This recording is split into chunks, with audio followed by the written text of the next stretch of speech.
kumebarikiwa. Le soleil se levait lorsqu'il passa à Péniel. Na kocha alipopita pale Penuel. C'est pourquoi jusqu'à ce jour les enfants d'Israël ne mangent point les tendons qui à l'emboîture de la hanche, car Dieu frappe à Jacob à l'emboîture de la hanche au tendon. Ndio maana wana wa Israeli hawapita tena pale, kwa maana Mungu alikuwa Yakobo alikuwa ameshindana na Mungu pale. Genèse chapitre 33. Kitabu cha Mwanzo 33. Nous commençons à partir du premier verset. Mstari wake wa kwanza. Jacob leva les yeux et regarda, voici Ésaü arrivé. Yakobo akamtazama, akainua macho na kuona Esau anakuja. Avec 400 hommes, il repartit les enfants entre Léa et Rachel et les deux servantes. Na alikuwa na watu 400 na kwa watoto ambao alikuwa amewapata kwa wake zake. Il plaça en tête les servantes avec leurs enfants, puis Léa avec ses enfants et enfin Rachel avec Joseph. Na alikuwa ameandaa watoto wake Léa na Rachel na wengine watoto wake. Le même passa devant eux et se prosterna en terre 7 fois jusqu'à ce qu'il soit près de son frère. Na yeye mwenyewe akapita mbele akitangulia mpaka atakapofika mbele ya mkubwa yake. Ésaü courut à sa rencontre, il l'embrassa et se jeta à son cou et le baisa. Na Esau akakimbia mbele yake na akamkumbatia. Et ils pleurèrent. Na wakaanza kulia. Ésaü levant les yeux et vit les femmes et les enfants, il dit. Na Esau akainua macho akatazama wake na watoto wake akasema, qui sont ceux que tu as là? Hawa ni wanani ambao uko nao hapa? Et Jacob répondit, ce sont là les enfants que Dieu a accordés à ton serviteur. Na Yakobo akajibu akasema, wale ni watoto ambao Mungu amempa mtumishi wako. Le 9e verset, Esaïe dit. Na Esau akasema, je suis dans l'abondance mon frère, garde ce que y est à toi. Nimebarikiwa zaidi ya gisi uko. Jacob répondit, je te prie, si je trouvais grâce à tes yeux, accepte de ma main mon présent, car c'est pour cela que j'ai gardé ta face comme on regarde la face de Dieu. Ninakusihi ukamate zawadi yangu kama nimepata kibali mbele zako. Et tu m'as accueilli favorablement. Na umenipokea vizuri. Accepte donc mon présent qui t'a été offert, puisque Dieu m'a comblé de grâce et que je ne manque de rien. Il insista auprès de lui et Ésaü accepta. Itika kabisa hii sadaka zangu nimekupatia kwa sababu Mungu amenibariki. Ésaü dit, partons, mettons-nous en route, j'irai devant toi. Parole du Seigneur. Akasema twende, nitakuwa pamoja na wewe, neno la Mungu. Est-ce qu'on peut acclamer pour la parole de Dieu? Tunaweza shangilia kwa neno la Mungu. Nous bénissons le Seigneur pour cet après-midi. Tunashukuru Mungu kwa jioni ya leo. Et nous disons merci à Dieu pour sa grâce. Tunashukuru tukisema asante kwa Mungu kwa neema ametupa. Lui qui ne cesse de nous fortifier. Yule ambaye haache kwa kututia nguvu. Et lui qui ne cesse de nous enseigner. Na hashindwi wala hachoki kwa kutufunza. Je sais que cet après-midi, na ninajua jioni ya leo, malgré l'état dans lequel nous sommes, ingawaje hali ambayo tuko ndani, nous allons annoncer la parole de Dieu. Tutatangaza neno la Mungu. Et nous serons bénis par la présence de Dieu. Na tutabarikiwa kwa uwepo wa Mungu hapa. Depuis le lundi, nous sommes en train de parler de la conscience de la présence de Dieu. Tangu siku ya kwanza tuko tunazungumzia kuwa kwa uwepo wa Mungu au dhamiri za kuwa kwa uwepo wa Mungu. Nous avons introduit avec le passage où Jacob est en train de quitter sa famille. Na tulikuwa tunaanzilia kwa neno ambalo Yakobo alikuwa ametoka kwa familia yake. Et pendant que Jacob quittait chez ses parents, na wakati Yakobo alitoka kwa wazazi wake, il a passé la nuit à Luz. Akapitisha usiku pale kwa Luz. Il ne savait pas que Dieu était là. Na hakukuwa anajua kama Mungu yuko pale. Et Dieu lui a parlé dans les songes. Na Mungu akamsemesha kwa ndoto. Et quand Jacob se réveille, na wakati Yakobo ameamka, il dit ceci: akasema, certainement l'Éternel est en ce lieu. Hakika Mungu yuko hapa. Mais moi je ne le savais pas. Mimi sikuwa najua. Et c'est là que nous avons dit que na ni pale ndio tulisema le fait que Jacob ne savait pas que Dieu était présent à Luz. Kwa kuonesha kwamba Yakobo alikuwa anajua kama Mungu yuko pale mahali ambapo. Le problème ce n'était pas la présence de Dieu. Tatizo haikuwa kuwa kwa Mungu pale. Mais le problème c'était la conscience de la présence de Dieu dans la vie de Jacob. Tatizo likuwa dhamiri za uwepo wa Mungu ndani ya maisha ya Yakobo. Avant de parler de la présence de Dieu, mbele ya kutaja kwa kuwa kwa Mungu, avant de parler de la conscience de la présence de Dieu, kabla ya ongea juu ya dhamiri za kuwa kwa uwepo wa Mungu, nous avons défini la présence de Dieu. Tulitoa maana ya kuwa kwa Mungu. Et nous l'avons dit que la présence de Dieu, Na tukasema kama kuwa kwa Mungu c'est le fait pour Dieu d'être quelque part. ni namna ya Mungu kuwa mahali fulani. C'est le fait pour Dieu d'être dans une personne. Ni namna ya Mungu kuwa ndani ya mtu. Mais c'est aussi la personne de Jésus-Christ elle-même. Na tena ni kuwa kwa Yesu Kristo ndani ya mtu. Et enfin, nous avons défini la présence de Dieu Na tukatoa maana ya kuwa kwa Mungu comme l'actualité et l'activité de Dieu dans un environnement. kama vile kuwa na utendaji wa Yesu kuwa kwenye nafasi. Là où Dieu est présent, il est actuel. Nafasi kwenye Yesu iko anaonekana pale. Et là où Dieu est présent, il est actif. Na kwenye Yesu iko kuna vitu vinaonekana pale. Voilà pourquoi la bonne nouvelle du royaume de Dieu Ndio kwa maana neno jipya la ufalme wa mbinguni n'est pas fondée sur des histoires, haiko imetengenezwa kwa mahistoria, mais elle est fondée sur ce que Dieu est en train de faire et ce que Dieu est présentement. lakini imejengwa kwa ile ambayo Mungu iko nafanya na ile ambayo Mungu iko. Alléluia. Haleluya. Après avoir défini la présence de Dieu, Kisha kutoa maana ya kuwa kwa Mungu nous avons défini la conscience de la présence de Dieu.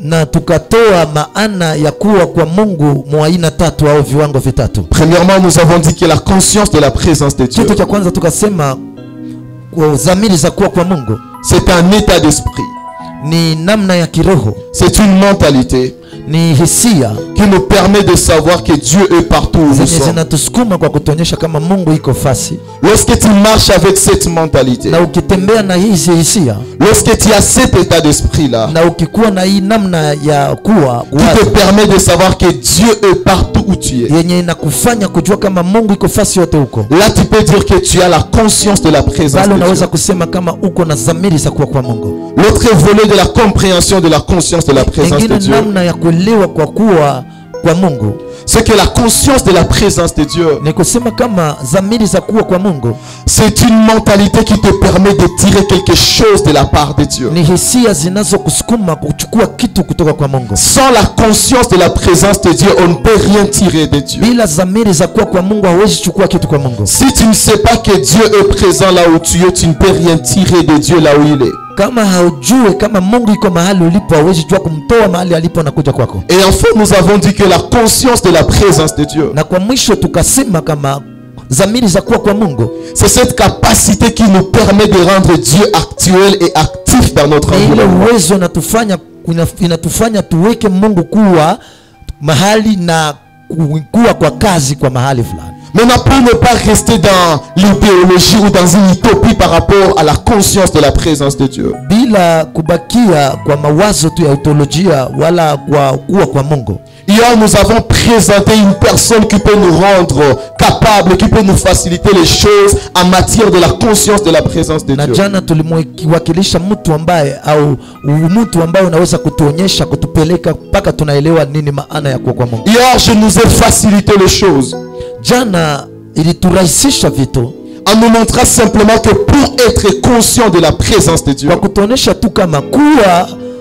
na dhamiri za kuwa kwa Mungu nous devons commencer avec une rencontre personnelle avec le Saint-Esprit. tunatakiwa kuwa na ushirika wa karibu na Roho Mtakatifu. Bien-aimés dans le Seigneur, Mpendwa katika Bwana, sans la connaissance de la personne du Saint-Esprit, bila kuwa na uwepo wa Roho Mtakatifu il n'y a pas de conscience de la présence de Dieu dans la vie de l'homme. hakuna dhamiri za kuwa kwa Mungu katika maisha ya mwanadamu. C'est lorsque nous saisissons la personne du Saint-Esprit Ni wakati tunachukua tunakamata kwa uhakika que nous kwa Roho pouvons Mtakatifu, entrer dans la conscience de la présence ndio de Dieu. tunaweza ingia kwa dhamiri za kuwa kwa Mungu. Parce que dans Romains 8:16, la Bible dit Kwa ceci: sababu kwa kitabu cha Warumi 8:16 nasema, l'Esprit témoigne à mon esprit que je suis enfant de Dieu. Roho imenihakikishia kwa roho yangu kama mimi ni mtoto wa Mungu. Lorsque tu marches avec le Saint-Esprit, Wakati unatembea na Roho Mtakatifu, il y a ce témoignage qui va demeurer au-dedans de toi. uko ushuhuda ambazo zitaonekana kwa maisha yako. Et partout où tu es, Nafasi yote ambapo l'Esprit va te rappeler que tu es un enfant Roho de Dieu. Mtakatifu atakumbusha kama wewe ni mwana wa Mungu. Et comme tu es un enfant de Dieu, Kwa sababu wewe ni mwana wa Mungu, il y a une qualité de vie qui doit être propre à toi. kuna ingine namna ya maisha yenye takuwa yako binafsi. Alléluia. Amen. Et c'est là que nous avons parlé un peu du Na ni Saint-Esprit. pale ndio kwenye tuliongea kwa nukta juu ya Roho Mtakatifu. Nous avons dit que le Saint-Esprit n'est pas toutes les sensations que vous sentez lorsque vous êtes en train de Na prier. tulisema Roho Mtakatifu sio hisia unazozisikia wakati uko naomba. Tu peux trembler quand tu pries, tu peux tomber quand tu pries, mais jusque-là, ce n'est pas encore le Saint-Esprit. Unaweza tetemeka soko naomba, unaanguka unaomba na unafanya lolote lile wakati unaomba, lakini haijamaanisha ndio Roho Mtakatifu. Le Saint-Esprit n'est pas la puissance ni la force.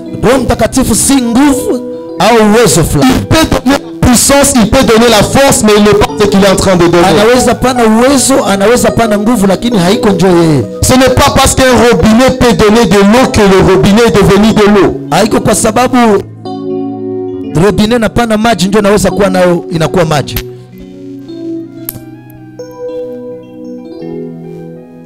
Et en continuant à parler sur le Saint-Esprit, Na kwa kuendelea kusema juu ya Roho Mtakatifu, nous avons dit que le Saint-Esprit n'est pas une bénédiction matérielle ni une bénédiction spirituelle. na tulisema kama Roho Mtakatifu haiko baraka za kimwili au baraka za kiroho. Parce que chaque bénédiction est liée au temps, mais le Saint-Esprit n'est pas lié au temps. Sababu kila baraka zinawekewa mpaka kwa wakati, lakini Roho Mtakatifu hawekewi mpaka kwa wakati. Les bénédictions sont temporelles, mais le Saint-Esprit est éternel. Baraka ni za muda, lakini Roho Mtakatifu ni wa milele. Alors si nous voulons percevoir le Saint-Esprit comme une bénédiction, Tukitaka kumpokea Roho Mtakatifu kama vile baraka, nous serons en train de limiter la personne du Saint-Esprit. tunaweka mipaka kwa ukua kwa Roho Mtakatifu. Nous avons dit que le Saint-Esprit n'est pas la troisième personne de la Trinité. Na tulisema kama Roho Mtakatifu haiko nafsi ya tatu ya utatu takatifu. Parce qu'il n'est pas moins important que le Fils, il n'est non plus moins important que le Haiko Père. chini ya samani kama vile Yesu wala Baba. Il n'est pas la troisième personne de la Trinité, mais il est l'Esprit de la Trinité. Haiko nafsi ya tatu ya utatu takatifu, lakini ni roho ya utatu takatifu. Parce que la Trinité, ce n'est pas une affaire de position, mais une affaire de Kwa manifestation. sababu utatu takatifu haiko kitu cha kusema kia muda kiwango fulani, lakini ni kitu cha kiroho. Alléluia. Amen. Est-ce que je peux continuer en français? Merci. Alléluia. Parce que là, je me rends compte que il y a beaucoup de cales dans le message. Parlant de la personne du Saint-Esprit, nous étions en train de comprendre qu'il n'est pas moins important que le Père, il n'est non plus moins important que le Fils, il n'est non plus moins important que toutes les deux personnes réunies. C'est là que nous avons dit que le Saint-Esprit, il est dans tous les attributs de Dieu. Parce que Jean chapitre 4, 24, la Bible dit ceci, que Dieu est esprit. Si Dieu est esprit, c'est que Dieu est le Saint-Esprit. Alléluia. Alors si nous devons vous amener à être conscients de la présence de Dieu, c'est par la connaissance de la personne du Saint-Esprit que nous devons commencer. Cette génération est en train de dérailler. Pourquoi? Parce que les gens ont tendance à chosifier la personne du Saint-Esprit. Quand le Saint-Esprit se manifeste, il y a quelqu'un qui dit qu'il est beau le Telenashuka. Bien aimé, c'est du Saint-Esprit que tu es en train de parler. Alléluia. Le Saint-Esprit est une personne. Il a des émotions. Il peut être attristé. Il peut se réjouir. Il peut parler. Il peut communiquer. Il peut penser. Il peut aussi agir. Alléluia. Voilà pourquoi, bien-aimés dans le Seigneur, le jour où nous allons ramener le Saint-Esprit à sa dimension d'une personne, c'est là que nous allons être réellement conscients de la présence de Dieu. Et comme les disciples, les apôtres, ils ne pouvaient pas entrer dans l'œuvre du Seigneur. Ils ne pouvaient pas entrer pleinement dans leur mission sans pour autant avoir une expérience personnelle avec le Saint-Esprit. C'est là que dans Actes chapitre 2, il a fallu que la Pentecôte se passe pour que les apôtres soient baptisés dans le Saint-Esprit. Alléluia. Si par le baptême d'eau, nous sommes en train de nous engager envers Dieu, au travers du baptême dans le Saint-Esprit, il y a Dieu qui s'engage envers nous. Alors le problème des chrétiens, c'est quoi? C'est que nous nous sommes engagés à Dieu, mais nous n'avons pas attendu que Dieu s'engage à nous. Quand tu passes par le eau, tu es en train de t'engager envers Dieu. Mais quand tu passes par le baptême dans le Saint-Esprit, là c'est Dieu qui s'engage à toi. Alléluia. Alors nous n'avons pas besoin d'être dans une marche chrétienne par notre propre force, mais nous avons besoin de mener la vie chrétienne avec la force de Dieu. La marche chrétienne sera un fardeau très lourd pour ceux qui n'ont pas la personne du Saint-Esprit en eux. Mais si l'Esprit de Dieu est en toi, tu ne sentiras jamais le poids du salut sur toi. Voilà pourquoi, bien-aimés dans le Seigneur, les choses de Dieu ne sont pas si difficiles que ça. Le plus grand problème, c'est notre intimité avec le Saint-Esprit. Je ne peux pas vous donner les ingrédients pour être conscient de la présence de Dieu sans pour autant commencer par la personne du Saint-Esprit. Et c'est là que la Bible est en train de dire, marchez selon l'esprit et vous n'accomplirez pas les désirs de la chair. L'esprit selon lequel vous devez marcher, selon le Saint-Esprit. Cela veut dire quoi? La volonté du Saint-Esprit vient primer dans la vie du croyant et c'est là que nous pouvons plaire au Seigneur. Alléluia. Maintenant, pour commencer cet après-midi, j'aimerais souligner 3 choses par rapport au Saint-Esprit. C'est que de la même manière dont le monde est perdu sans Jésus, de cette même manière l'Église est perdue sans le Saint-Esprit. Si nous pouvons appeler le monde, les gens qui sont dans le monde de païens, parce qu'ils n'ont pas Christ, et quand nous venons dans l'Église, si quelqu'un n'est pas rempli du Saint-Esprit, il est perdu dans l'Église. Dans Apocalypse chapitre 22, écoutez ce que la Bible est en train de dire, que l'Esprit et l'épouse disent, viens. Ce n'est pas l'épouse qui est en train de désirer le retour du Seigneur, mais c'est l'Esprit et l'épouse qui ensemble sont en train de dire, viens. Voilà pourquoi, bien aimé, il n'y aura jamais d'enlèvement pour une épouse qui n'est pas en intimité avec l'esprit de l'époux. C'est la présence de l'Esprit de Christ en nous qui peut nous pousser à désirer le retour de Christ. Car si tu parles un langage différent de l'Esprit de Christ, tu n'es pas compatible au retour de Christ sur la terre. Voilà pourquoi, bien-aimés, si nous voulons marcher droitement avec le Seigneur, nous devons désirer une intimité avec le Saint-Esprit.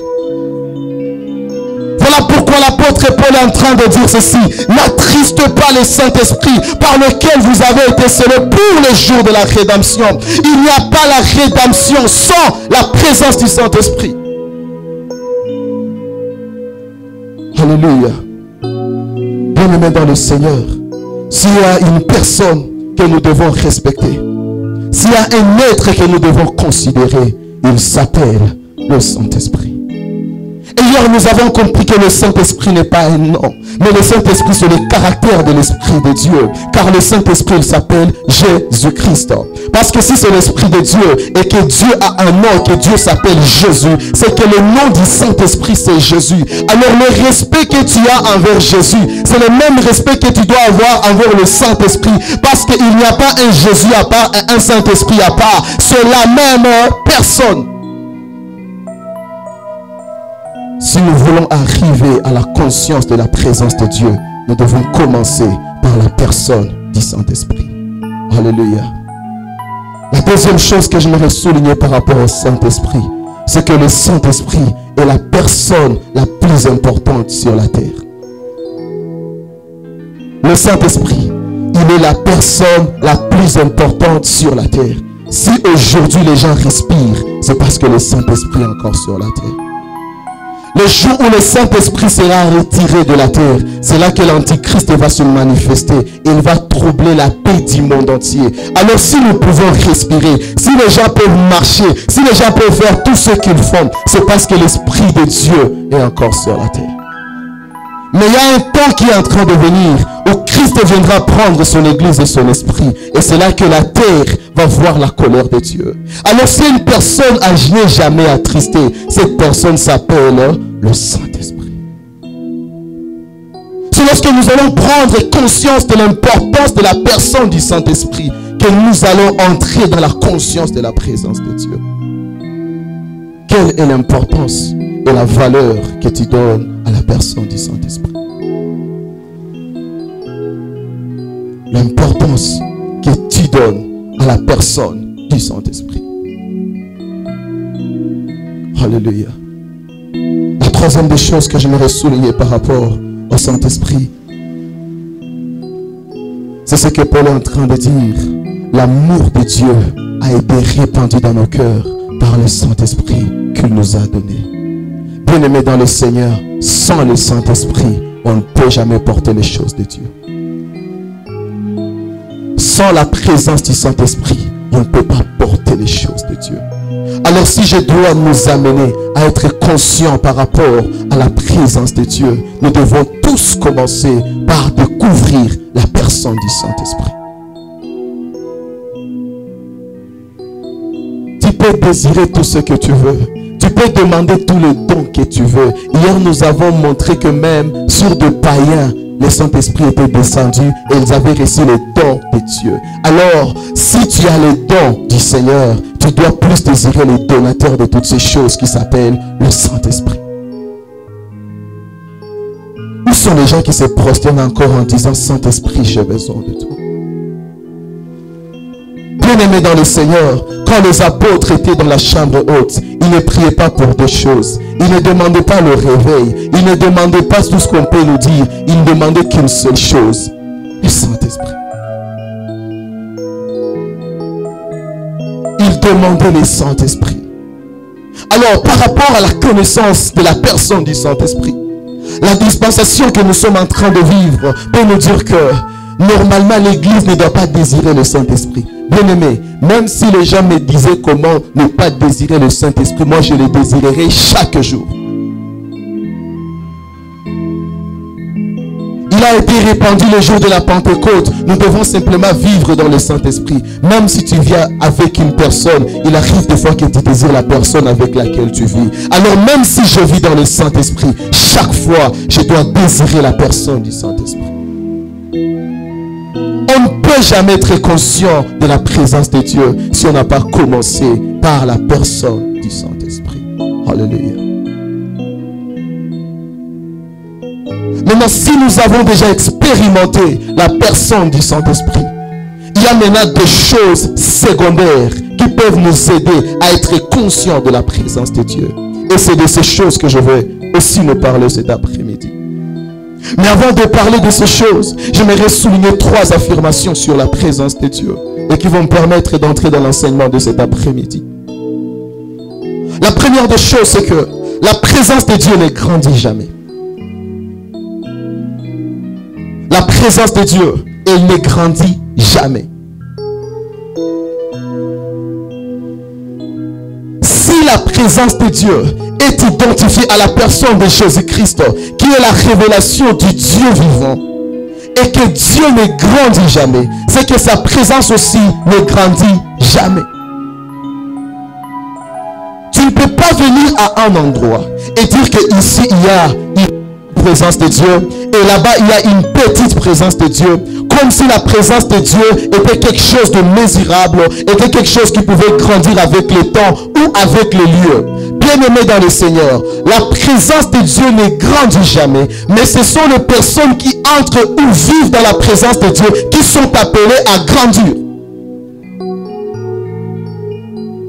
Bien-aimés dans le Seigneur, Dieu ne sera jamais grand dans la vie de ton voisin et petit dans ta vie, parce que Hébreux 13:8 est en train de dire ceci: l'Éternel, il est le même hier, aujourd'hui et éternellement. Ce qu'il a été hier, c'est ce qu'il est aujourd'hui, et ce qu'il est aujourd'hui, c'est ce qu'il sera demain. Alors n'attendez jamais que Dieu grandisse dans votre vie, parce que quel que soit l'âge que vous pouvez avoir dans le Seigneur, Dieu ne grandira jamais et ne fera jamais grandir sa présence. Sa présence est intacte.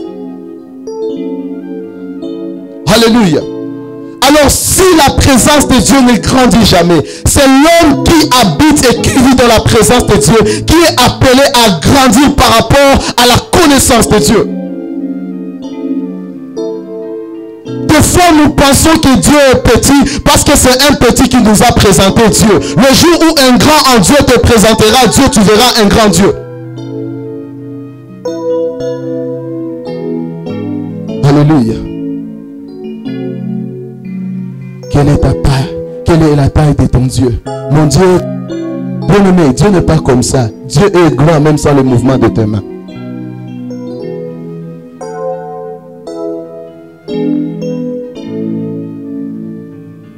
J'ai l'impression que j'ai un petit Dieu. Bien-aimé, si tu as un petit Dieu, c'est que tu as un vaudeur. Tu as qu'une idole propre à toi. Le Dieu d'Israël, il est grand par lui-même. Alors il n'a pas besoin que tu le fasses grandir. C'est toi qui es appelé à grandir.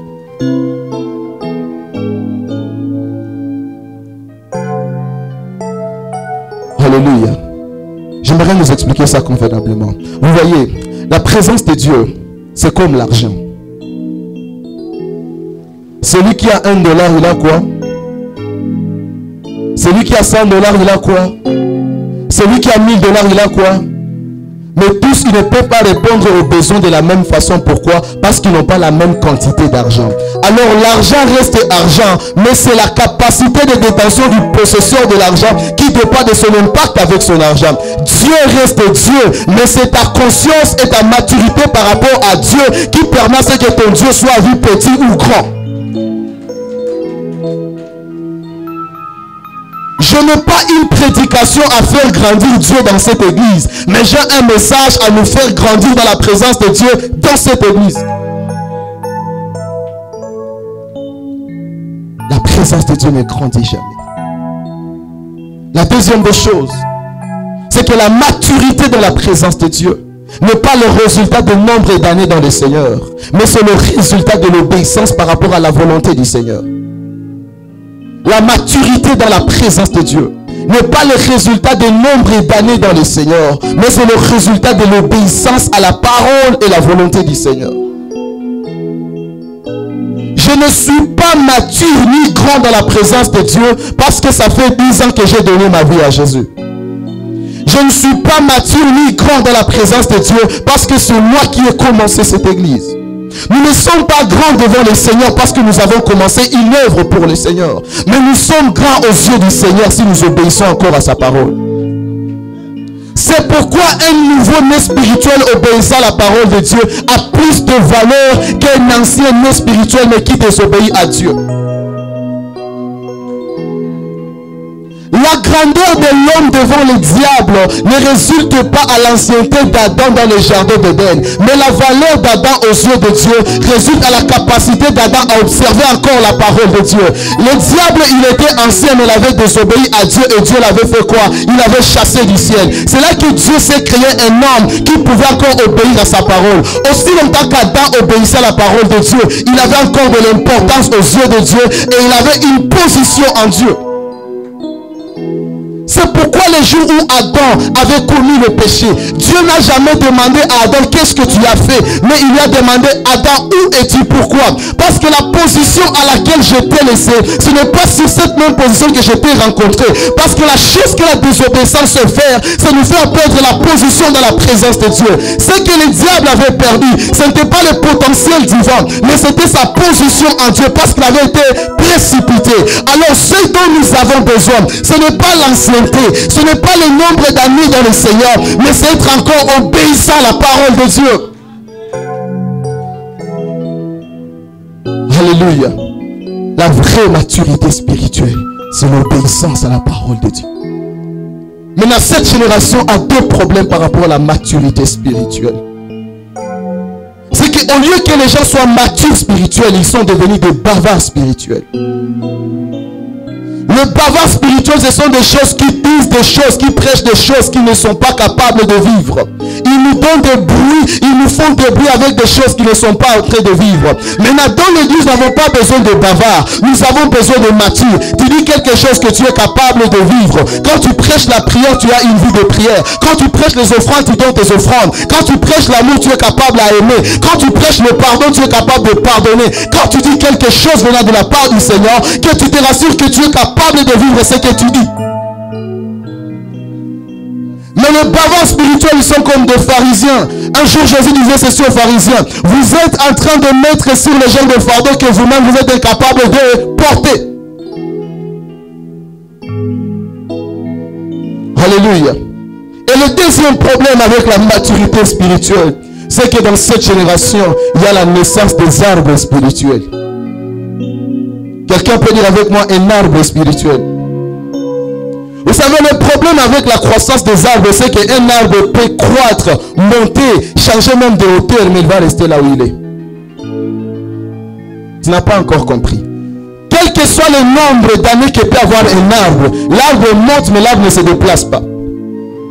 Ce qui fait qu'il y a des gens, ils ont accumulé des années dans le Seigneur, mais ils sont toujours au même endroit là où ils étaient il y a longtemps. Ils sont en train de grandir, ils montent en taille, mais ils n'avancent pas. Ce qui fait que la vraie maturité dans le Seigneur, ce n'est pas seulement monter en taille, mais c'est avancer aussi. C'est avancer aussi. La bonne croissance spirituelle ne se mesure pas par rapport aux révélations spirituelles que je peux avoir, mais cette vraie maturité se mesure à la croissance que j'ai dans ma propre vie.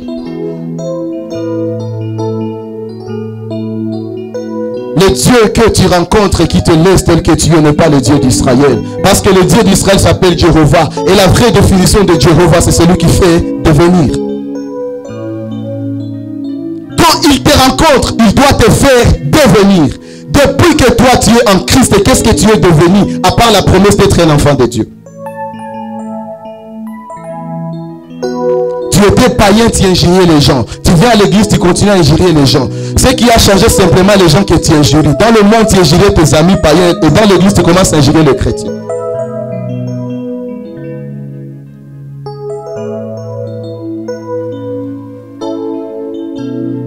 Alléluia. Nous devons avancer dans notre marche avec Dieu et pas seulement monter de dimension. Alléluia. Et la troisième des choses par rapport à la présence de Dieu, c'est que l'homme de Dieu peut mourir, mais la présence de Dieu ne meurt jamais. L'homme de Dieu peut mourir, mais la présence de Dieu, il ne meurt jamais. La Bible dit ceci. Lorsque Dieu s'était présenté à Moïse, il lui a dit ceci: je suis le Dieu d'Abraham, le Dieu d'Isaac et le Dieu d'Israël. Abraham, Isaac et Israël étaient déjà morts, mais le Dieu d'Abraham, d'Isaac et d'Israël, il était encore en vie. L'homme de Dieu peut être absent, mais son Dieu est présent. La Bible dit ceci: un jour Élisée le prophète, il était mort. Une année après sa mort, ses ossements étaient déjà secs dans la tombe. Mais on est parti jeter un mort sur les ossements d'Élisée. Et les ossements d'Élisée ont donné la vie à ces morts. Et la Bible dit ceci: cet homme était tombé sur la tombe d'Élisée et il est revenu à la vie. Cela veut dire quoi? Élisée était mort, mais le Dieu d'Élisée n'était pas mort, parce que même ses os ont pu donner la vie à un mort. Alléluia. Alors même si les gens partaient, même si les gens changeaient, Dieu, il ne partira jamais, il ne changera jamais.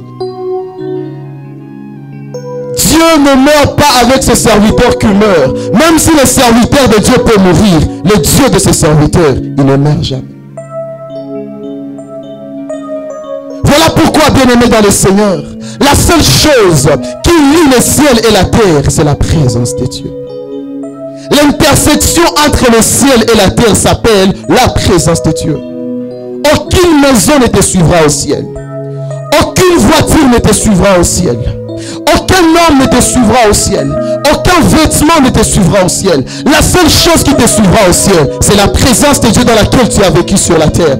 Alors, bien-aimé dans le Seigneur, s'il y a une dimension que nous devons maintenir, cette dimension s'appelle la présence de Dieu. Parce que les hommes peuvent mourir, mais la présence de Dieu ne mourra jamais.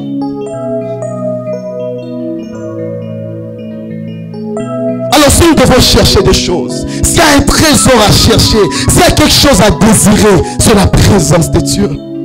Ma prière est que la prière de David revienne dans cette génération. Là où David est en train de dire dans Psaume 27, au 4e verset: Seigneur, j'ai quelque chose à désirer. Je te demande quelque chose, ne me la refuse pas. J'aimerais habiter tous les jours de ma vie dans ta maison pour admirer la magnificence de l'Éternel et contempler la beauté du temple de Dieu. Bien-aimés, des gens qui peuvent désirer le Seigneur du matin jusqu'au soir parce qu'ils savent que leur vie est définie par la présence de Dieu.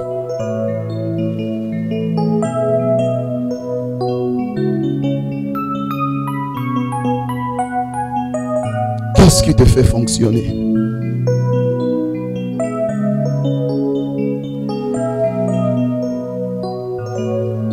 La présence de Dieu ne meurt jamais. Toute chose peut passer, mais la présence de Dieu ne passera jamais.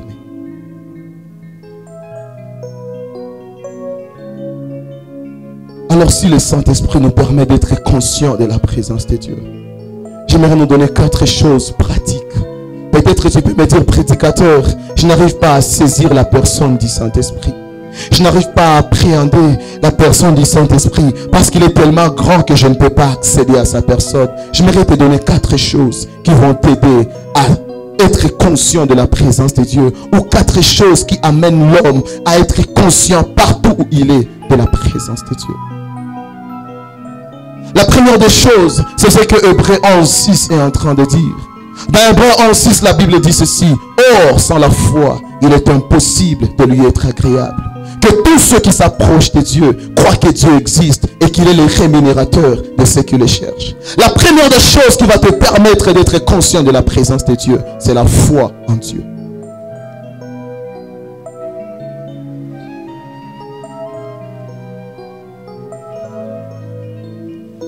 La foi en Dieu. Tu ne peux jamais être conscient de Dieu en qui tu ne crois pas. La Bible dit que ceux qui s'approchent de Dieu croient que Dieu existe et qu'il est le rémunérateur de ceux qui le cherchent. La première des choses à faire avant de s'approcher de Dieu, c'est de croire d'abord en l'existence de Dieu.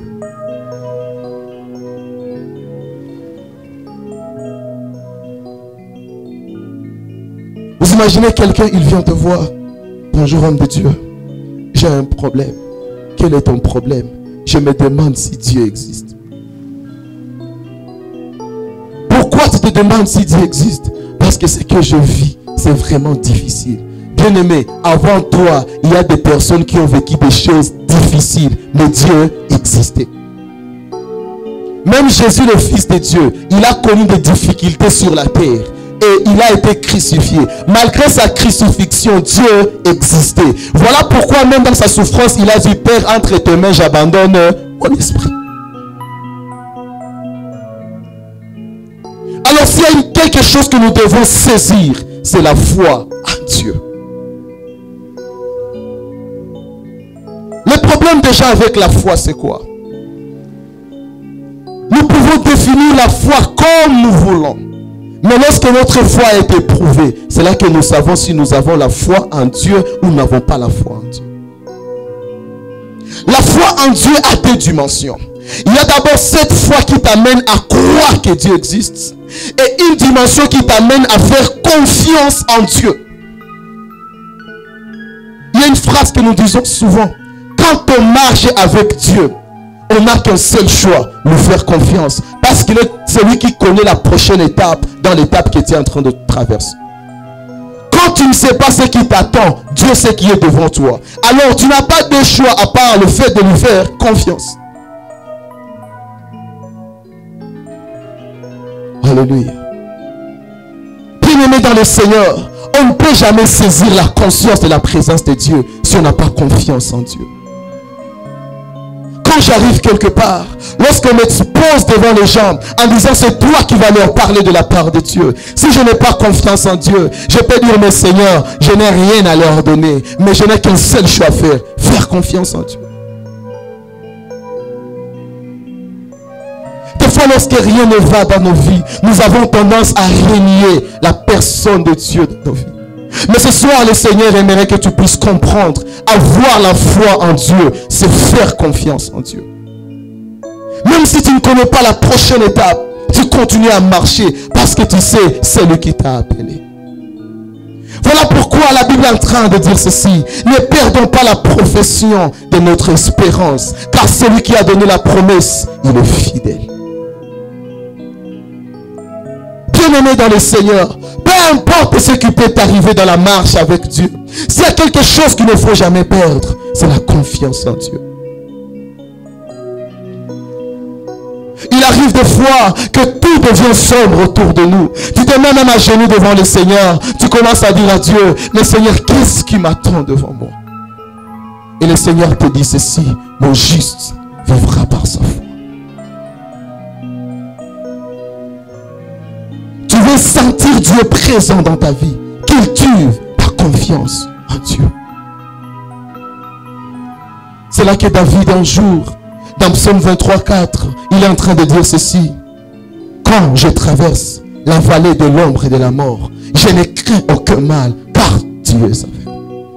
Il est en train de dire ceci. Il est vrai que la vallée que je traverse, c'est la vallée de l'ombre et de la mort. Mais je ne dois craindre rien dans cette vallée de l'ombre et de la mort. Non pas parce que je suis David, non pas parce que je suis choisi par Dieu, mais je ne dois rien craindre parce que Dieu est avec moi.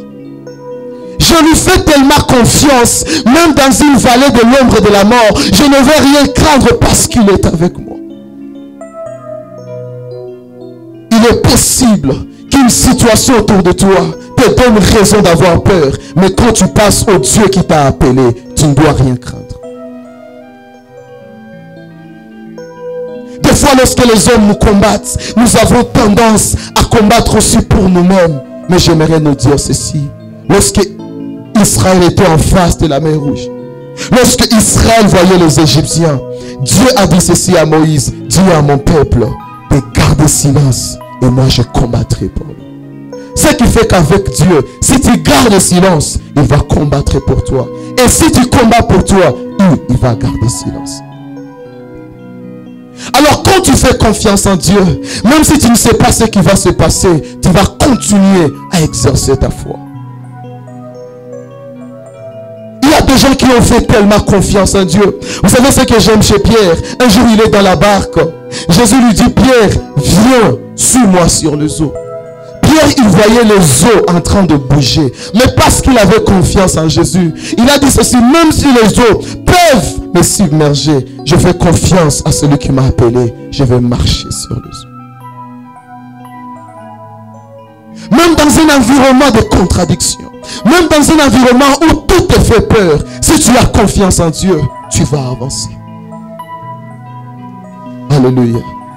Voilà pourquoi, bien-aimés, ceux qui se confient à l'Éternel, ils n'abandonnent jamais. Ils avancent toujours avec Dieu parce qu'ils sont conscients de la présence de Dieu. La deuxième des choses qui va te permettre d'être conscient de la présence de Dieu, c'est ce qu'on appelle l'amour pour Dieu. Pas l'amour de Dieu, l'amour pour Dieu. L'amour de Dieu, c'est l'engagement de Dieu envers une personne. Mais l'amour pour Dieu, c'est l'engagement d'une personne envers Dieu. Tu viens dans la maison de Dieu, tu mènes une vie chrétienne et tu atteins un stade où tu n'es pas seulement content parce que Dieu t'a sauvé, mais tu es aussi content parce que tu es tombé amoureux de Jésus. Tu l'aimes tellement que là où tu es, tu peux sentir sa présence. Tu peux dire: je sais que Jésus est avec moi parce que je l'aime.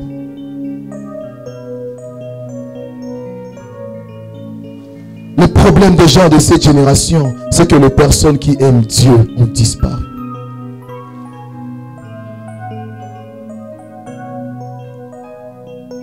Après sa résurrection, Jésus pouvait dire ceci à Pierre: Pierre, m'aimes-tu? Et ce soir, le Seigneur peut te demander: est-ce que tu m'aimes? Des fois, les gens ne sont pas conscients de la présence de Dieu parce qu'ils ont perdu l'amour pour Dieu. C'est cet amour pour Dieu qui peut te pousser à dire comme David: je suis dévoré par les ailes de la maison du Seigneur. Quand il s'agit de Dieu, tu sens comme si la cause de Dieu est devenue ta propre cause parce que tu es tombé amoureux de Jésus. Quand tu aimes Dieu, tu ne peux jamais passer une journée sans pour autant parler à Dieu. Tu ne peux pas passer des jours et des jours sans prier parce que tu ne peux jamais passer du temps sans pour autant parler avec une personne que tu aimes sincèrement. La vie de prière devient un fardeau quand on a perdu l'amour pour Dieu. Même s'il ne me donne rien dans la prière, le fait que je l'aime va toujours m'amener à me prosterner devant lui et exprimer l'amour que je ressens pour lui. Je ne viens pas devant lui pour demander quelque chose, mais je viens devant lui pour exprimer ce que je ressens pour lui. Où sont les gens qui passent encore des heures et des heures dans la présence de Dieu, en train de dire à Jésus: Seigneur, tu es tout pour moi.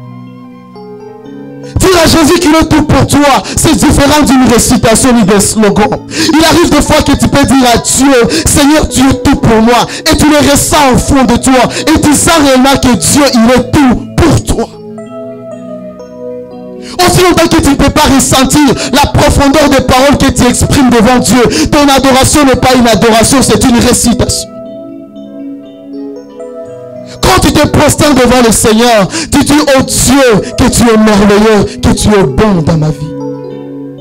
Quand tu réalises la bonté de Dieu dans ta vie, tu peux réaliser ce que Dieu est en train de faire pour toi. Et ça va encore attiser la flamme de l'amour de Dieu dans ta vie. Et tu vas te rendre compte que tu n'es pas tombé amoureux d'un homme, mais tu es tombé amoureux de Jésus. Voilà pourquoi la première vision que Dieu nous a donnée, c'est la vision des amis de Dieu. Comment devenir intime au Seigneur? Nous sommes prêts pour tout dans la marche avec Dieu. Mais quand il s'agit d'aimer le Seigneur profondément, ça disparaît. Dans la Bible, il y a une femme qui a aimé tellement Jésus, que l'amour de cette femme envers Jésus a même étonné Jésus. Cette femme, c'est Marie de Magdala. La Bible est en train de me dire ceci. Cette femme aimait tellement Jésus qu'elle était prête à tenir Jésus dans sa dimension de fantôme après sa résurrection. Toute personne ordinaire peut avoir peur d'un fantôme. Mais Marie de Magdala aimait tellement Jésus que même dans sa dimension de fantôme, elle avait besoin de serrer Jésus. Parce qu'elle avait Jésus comme tout dans sa vie. Sa vie était détruite dans la prostitution.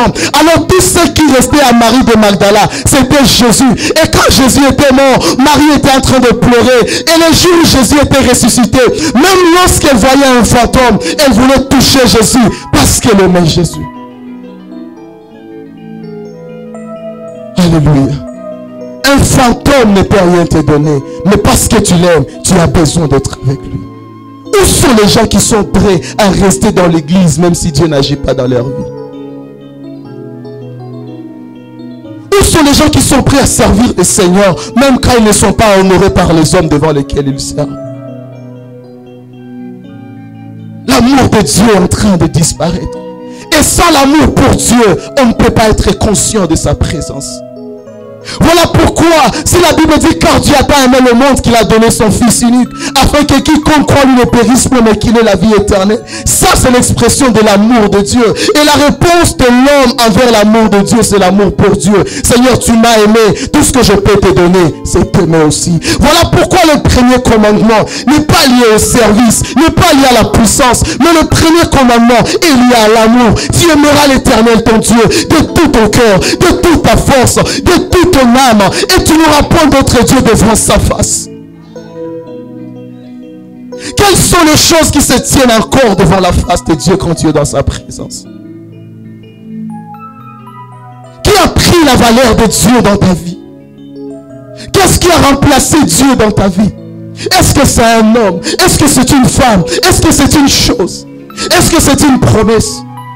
Bien-aimés dans le Seigneur, j'aimerais nous dire ceci.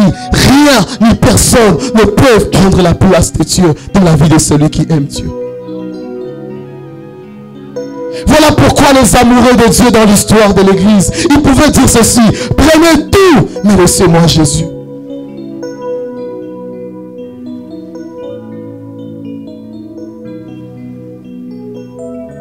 Alléluia. Alléluia. Mais le problème avec l'amour de Dieu dans cette génération, c'est que les gens confondent l'amour de Dieu. Il y a trois grands problèmes dans cette génération. C'est que les gens, au lieu d'aimer Dieu, ils aiment donner à Dieu. Au lieu d'aimer Dieu, ils aiment donner à Dieu. Quand j'aime le Seigneur, je ne vais pas d'abord lui présenter mes offrandes, mais je vais me présenter moi-même comme une offrande. La plus grande expression de l'amour pour Dieu, c'est se mettre sur son autel et lui dire: Seigneur, je suis là sur ton autel. Brûle-moi avec le feu de ta présence.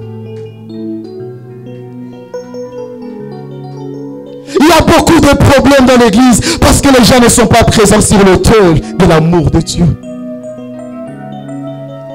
Salomon est en train de dire ceci: tu me conduis dans la maison divine et la bannière que tu déploies sur moi, c'est l'amour. Quand j'entre dans sa présence, la première des choses à laquelle je m'attends, c'est l'expression de son amour. Je ne viens pas dans sa présence pour être rempli d'abord. Je ne viens pas dans sa présence pour voir les anges, mais je viens dans sa présence pour sentir son amour. Quand tu sens l'amour de Dieu, même si un homme te déçoit, tu ne peux pas fuir l'église. Même si une femme te déçoit, tu ne peux pas fuir l'église. Parce qu'un homme n'était pas mort pour toi. Une femme n'était pas morte pour toi. C'est Jésus qui était mort pour toi. Alors si Christ était mort pour toi, tu viens dans sa présence et tu lui dis: Seigneur, j'ai besoin besoin de sentir ta présence. J'ai besoin de sentir que tu es là. Voilà pourquoi la Bible dit ceci. Même quand les montagnes s'éloigneraient, même quand les collines chancelleraient, mon amour envers toi ne chancellera point. Même quand une femme qui allait de son enfant arriverait à l'oublier, moi l'Éternel, je ne t'oublierai jamais. Un Dieu qui te donne de telles promesses, quelle est ta réaction par rapport à son amour?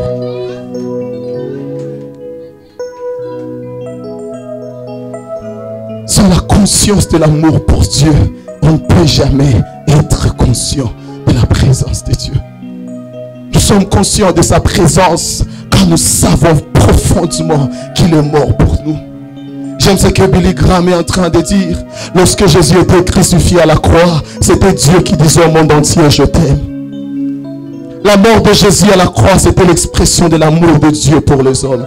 Alors celui qui est mort pour toi par amour, qu'est-ce que tu fais pour lui par amour? Quand vous lisez Ésaïe 53, il y a des réalités qui sont dans ce passage. La Bible dit ceci, de Dieu qu'il était, il est venu, il a paru comme une faible plante. Il a été écrasé, méprisé de tous. Il a été flagellé, il a été frappé. Et la Bible dit ceci, lui qui n'avait ni éclat ni beauté pour attirer le regard, le châtiment qui nous a donné la paix est tombé sur lui. Et c'est par ce meurtre-ci que nous sommes guéris. Bien-aimé, Dieu nous a prouvé son amour dans la souffrance. Est-ce que toi tu es prêt à souffrir pour Jésus?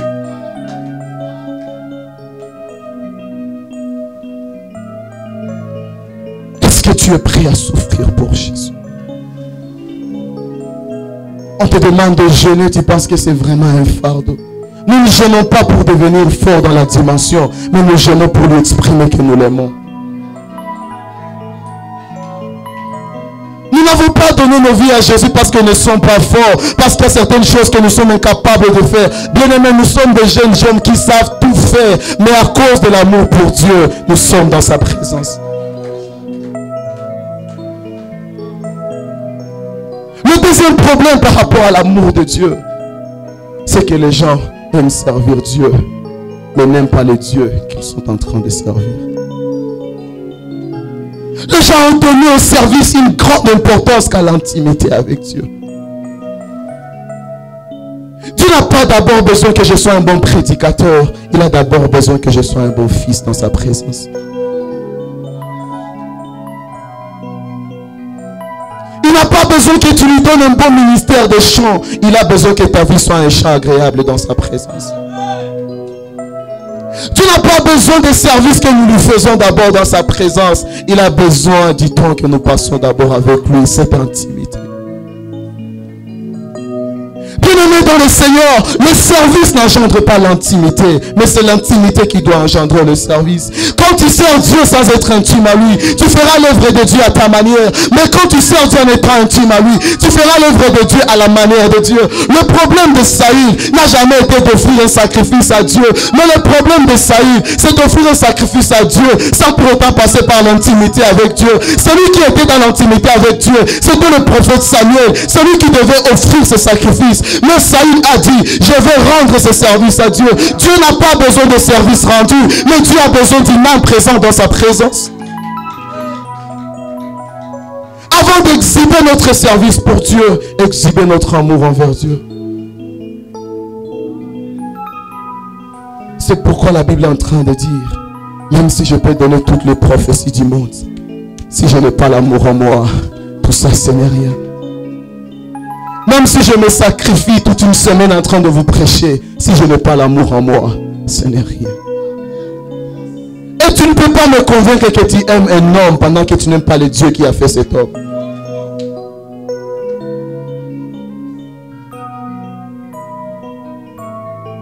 Une génération de grands prédicateurs, une génération de grands prophètes, une génération de grands businessmen, une génération de grands dans tout, mais une génération de petits par rapport à l'intimité avec Dieu.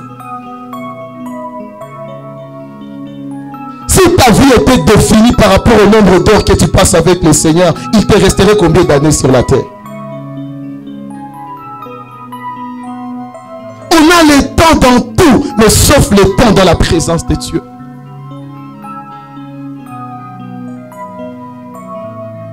J'aimerais dire ceci à une personne. Ce que tu dis de Dieu ne peut jamais changer ta vie. Mais c'est ce que tu dis à Dieu qui peut changer ta vie. Quand je vous prêche, je vous parle de Dieu. Mais quand je prie, je parle avec Dieu.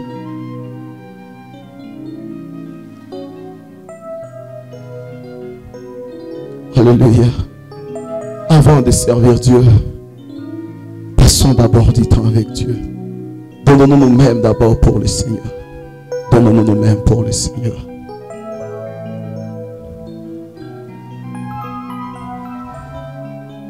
L'amour pour Dieu a disparu. Et quand l'amour pour Dieu disparaît dans une génération, il y a la naissance des prostituées spirituelles. Une prostituée, c'est une personne qui peut t'embrasser, mais en même temps, elle est en train de toucher dans ta poche.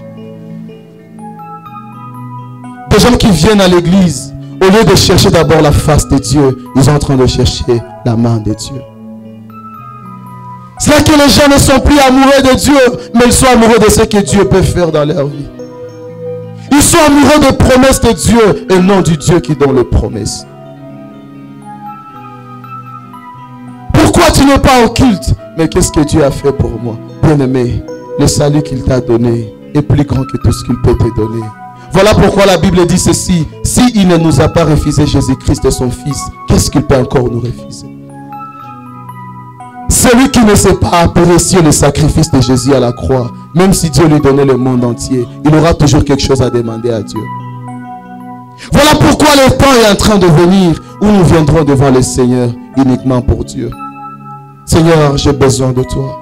Seigneur, c'est toi que je veux. Seigneur, c'est toi que je désire. Dans tout ce que je fais, j'ai besoin de toi.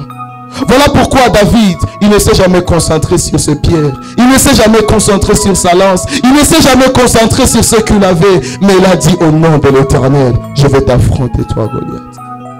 Ce qui fait notre force, c'est Dieu au-dedans de nous. Alors si nous ne pouvons pas être amoureux de ce Dieu, il n'y aura aucune conscience de sa présence dans notre vie. La conscience de la présence de Dieu. Alors si tu n'as pas la foi en Dieu, si tu n'arrives pas à tomber amoureux de Dieu, Dieu a un moyen de te rendre conscient de sa présence. Et ce moyen s'appelle le problème. La Bible dit ceci. C'est par là que je vais terminer. Lorsque Jacob quittait la maison de ses parents, il n'était pas conscient de la présence de Dieu. À tel point qu'il avait passé la nuit là où Dieu était, mais lui ne savait pas que Dieu était là. Mais lorsque Jacob avait eu des enfants, lorsqu'il avait déjà une famille, il avait déjà des troupeaux. Et la Bible est en train de dire, dans Genèse 32, Jacob a appris qu'Ésaü, son frère, était en train de venir.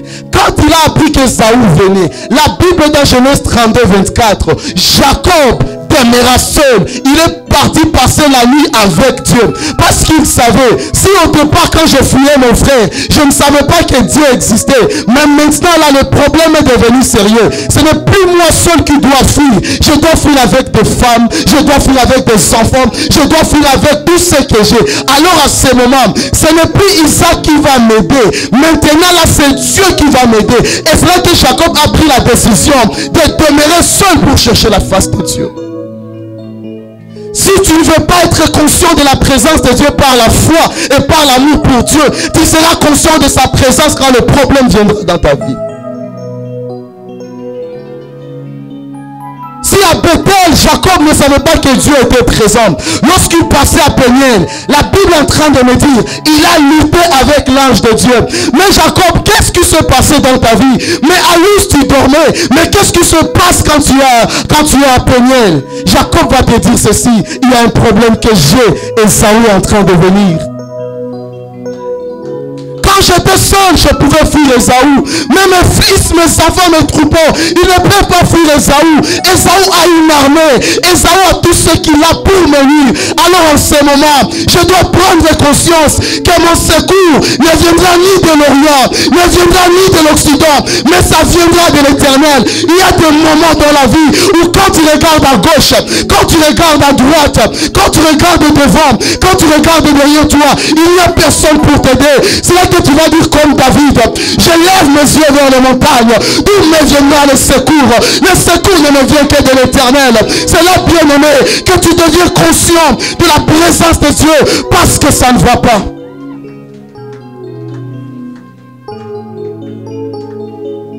Alléluia. Bien-aimé dans le Seigneur, voilà pourquoi, si tu ne connais pas la souffrance d'une personne, ne juge pas sa prière. Si tu ne sais pas par quoi je traverse, ne juge pas ma prière. Si tu ne connais pas ma vie, ne juge pas ma façon de servir ce Dieu. Même s'il n'a pas encore fait grand chose qui est visible et palpable aux yeux de tous, je sais ce qu'il a fait dans ma vie. Je sais d'où il m'a tiré. Alors si je peux le servir, j'ai une histoire avec lui.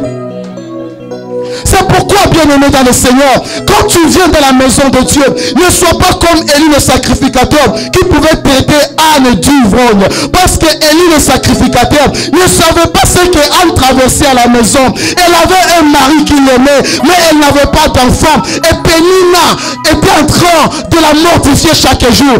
Alors quand Anne est devant le Seigneur, elle peut pleurer, elle peut crier parce qu'elle a un problème. Élie, toi tu es le gardien du temple, tu as du temps avec Dieu, tu as une histoire avec Dieu. Mais moi j'ai un problème.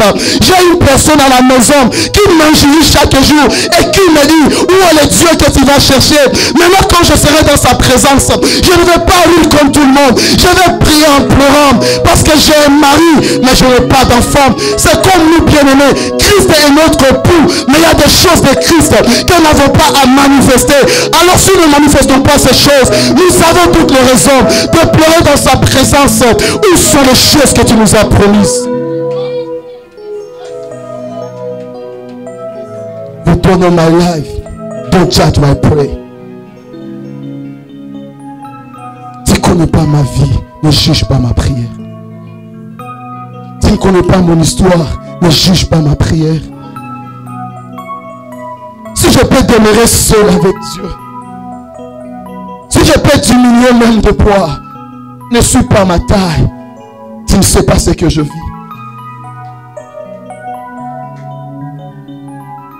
Si tu ne connais pas ma vie, tais-toi. Cherchez ton Dieu. Quand j'ai un problème, je sais comment venir devant le Seigneur. En terminant ce soir, j'aimerais nous dire ceci. Lorsque nous sommes en train de prier avec les autres, soyons prudents. Et ne sont pas rigoureux avec eux, parce que tous n'avons pas le même problème. Jésus priait avec ses disciples à Gethsémane. Les disciples ne priaient pas comme Jésus, parce qu'il n'y avait aucune croix qui était devant un disciple. Jésus qui avait la conscience d'une croix, Jésus qui avait la conscience d'un problème, il pouvait prier, répéter même sa prière, se répéter dans la prière, faire la même prière 3 fois, en disant Dieu Seigneur, si c'est possible que cette coupe s'éloigne de moi. Pierre ne peut pas prier, parce que Pierre n'a pas de coupe. Jésus, toi tu as une coupe, tu as une raison de prier. Si tu ne vois rien devant toi, si tu n'es pas conscient d'un problème qui est devant toi, tu ne peux pas prier comme il se doit. Voilà pourquoi la conscience de la présence de Dieu peut être aussi activée par la présence d'un problème. Tu ne peux pas prier comme le père de cette église parce que tu ne connais pas tous les problèmes que cette église a. Alors quand nous le voyons prier, on ne peut jamais juger ses prières. On ne peut jamais juger ses disciplines parce que nous n'avons pas le même problème dans le ministère. Tu vas incliner ta tête là où tu es.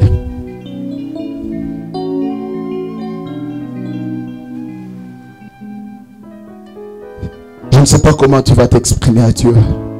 Mais ce soir, je sens dans mon cœur qu'une personne demande à Dieu de faire monter le niveau de son amour envers Dieu.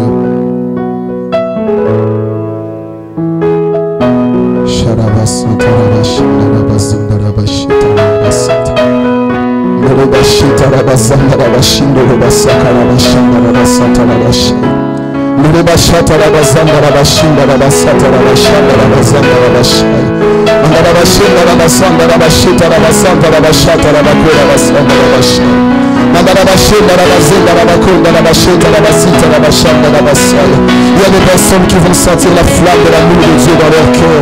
Et leur vie par rapport à la grâce et l'amour de Dieu, c'est en train de changer. Parce que ce soir, le Seigneur est en train de ramener ces choses dans le cœur de ses enfants.